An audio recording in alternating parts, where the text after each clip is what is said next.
Hello, and welcome to Rudy Anaya's Fantasy Football Dynasty League Edition. I will be your host, Manuel Manny Trujillo. I have been appointed by the commish, Rudy Anaya himself, to be in charge of all public relations and communication. Thank you for tuning in, and please, don't be a bitch and get hurt if I dog on your team. Having said that, public announcement, we will continue with our message.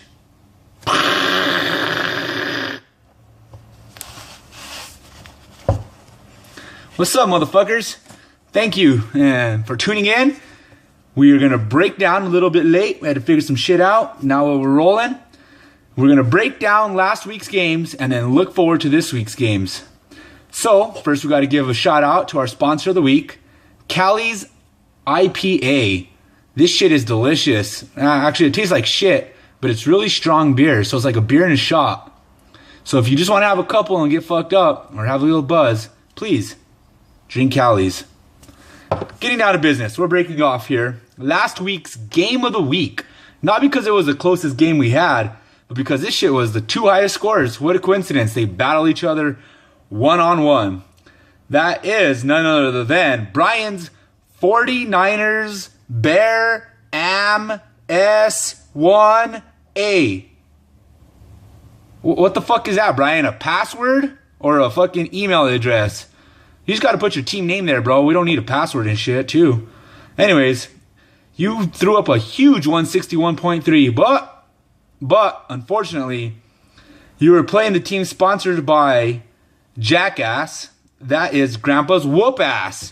What's up, Steve? Like the name, Grandpa's Whoop Ass, and that's exactly what you did and would have done to anybody that you faced here in week one, dropping a whopping 172. Oh, wait, a whooping 172.5. Great job. You two both had two studs, as 49ers had Calvin and Whoop Ass had 35.4 with Mr. JT. You know who that is. I ain't even say who Julius Thomas. Oh, I said it. Julius Thomas from the Broncos, tight end. What a steal of the draft, dude. If you didn't get him in the first round, you pretty much stole him. Anyways, Grandpa's whoop-ass team. I guess you really are, Grandpa, because you've been around the game for a while. You had all pretty much practically the right starters in the game. That is hard to do, but you did it, and you won. 49ers, Brian, you have a sick-ass receiving crew there. Calvin, AJ, that's a sick combo. Good game, man. I wouldn't worry about this loss. You blew out some games. We had some other close games, as in Ross and his duh professionals. That doesn't even sound... How could you be a professional if you start off with duh? Duh professionals? That's not professional. Come on. The professionals. Or los profesionales if we're in Mexico. Pero no aquí. Anyways, you won a close game. 128.8. Leading MVP for your team. Antonio Brown from the Steelers. 22.6. You edged out. And you even admitted it. It was a lucky win over my GM's 127. 1.8 point margin of victory there. Congrats, though. No big deal. My Texans defense was what surprised me. Had the biggest 28 points there were my MVPs. Both our benches dropped big points. So I'm not worried either, Ross. I'll see you on the rebound, kid. We're going on to the third game, which is another great game. And that's Rudy's, like 8 or 9 or 10. What the fuck? How many question marks that is? Let me bring Sesame Street in to count those question marks for us. Anyways, Rudy, you got to get a name, bro. What's up with the question marks? Come on. I know you're not doing nothing all day. Come up with a name, bro. You won, though. 98 points. Mr. Andrew Luck, great quarterback. Next Peyton Manning, everyone says 34.4. As you edged out Daniel and his original Wicked Clown crew. Been around for a long time. Legends in their own sense, but they had the low score of the week at 95.7. When you have your leading player, Stafford, sounds like a STD, staff. I got the staff. You got the staff, I mean. 37.2. Just kidding, dog. He's a great player. But your bench dropped 150.8. Ouch. I think you have too many good players. Hit me up on a trade, son. And the fourth game, which we'll call out the blowout of the week, was the Drew's Bucks, dropping only 96.7, second lowest scoring team for week 1. As they lost to not that big of a high scoring team himself, but a win's a win, and Tone Lokes, prime time ballers. There's different levels of ballers. You know, there's street ballers, there's big ballers, there's ballin', big ballers. And this guy's a prime time baller. That's ballin'. Good job, and congrats on the win there.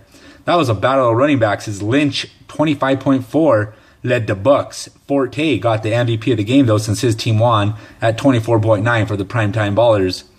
Great game, but you guys both have too many good players on your bench. You guys both blew it up. 146 for the Bucks, 144 for the primetime ballers on the bench. Hit me up for a trade. Yeah, what are you going to do? They're on your bench. Give me some.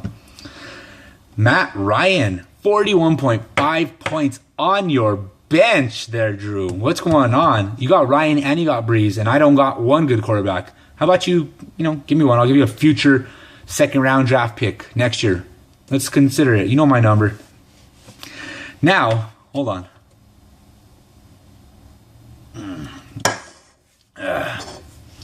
Let's talk about week 2's games as we bring up an old school rivalry just to start it off. Daniel's Wicked Clown Crew 0-1 facing my GM's 0-1. We would both like to kick the shit out of each other in this game right here because we have no love in the fantasy leagues. We battle each other all the time. Who's going to go to 500 out of these two guys, and who's going to drop to 0-2 in a tough division? I know the answer. It's you, Daniel. You're going to be 0-2 pretty soon, son. But hey, you know what? Don't worry about it. You'll be back. Vegas says I'm wrong, though, as they have Daniel at a 14.1 favorite. And we all know ESPN is never wrong on their predictions. LOL. Next, we go on to Ross and his Dub Pros. Undefeated, taking on Rudy and his question mark team. They're undefeated too. What a coincidence. Actually, every undefeated team is playing every undefeated team in this league here this week, and every winless team is playing every winless team. So after 2 weeks, we'll already be down to just 2 undefeateds. Let's see who they are. Rudy's team and the Pros both have one player that have already played each other. Played this week in the exciting, not really, Ravens-Steelers boring-ass game. As Rudy went with a ballsy coaching decision, starting Tucker, a kicker, who only got him 1 freaking point last week. He kicked the shit out of the ball this week and got him 14. That was a ballsy move, Mr. GM, Kamish, Rudy, question mark, a.k.a. what, are you hiding from the FBI with so many names? And Ross scored some points too. 3-point lead so far. We'll see. Vegas has 2.4 victory for Ross, so hey, they might be on this game. Game number 3 has the Bucks 0-1 taking on the 49ers Bear AMS 1A team, which I'm just going to call you the password from now on.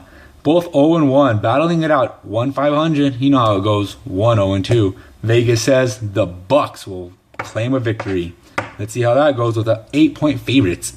And our 4th game this week has Grandpa's kick-ass name Whoop-Ass taking their undefeated record on the line, sponsored by Jackass, as they take on the team sponsored by PBR, as I'm going to call them PTB, Primetime Ballers. Both undefeated teams, and both putting their gloves on to stay on top. Let's see who wins this game. Vegas says, basically PTB hasn't even put in a quarterback yet. Are you that cocky, or are you just holding us in suspense? We'll see. Grandpa's Whoop-Ass, favored by Vegas by a whoop-ass, 44.3. Good luck, and remember, if you're going to beat someone, don't make it your wife. Definitely don't make it your children. Do the Dominic and Sue and whoop ass on the field. Peace. Have a great day.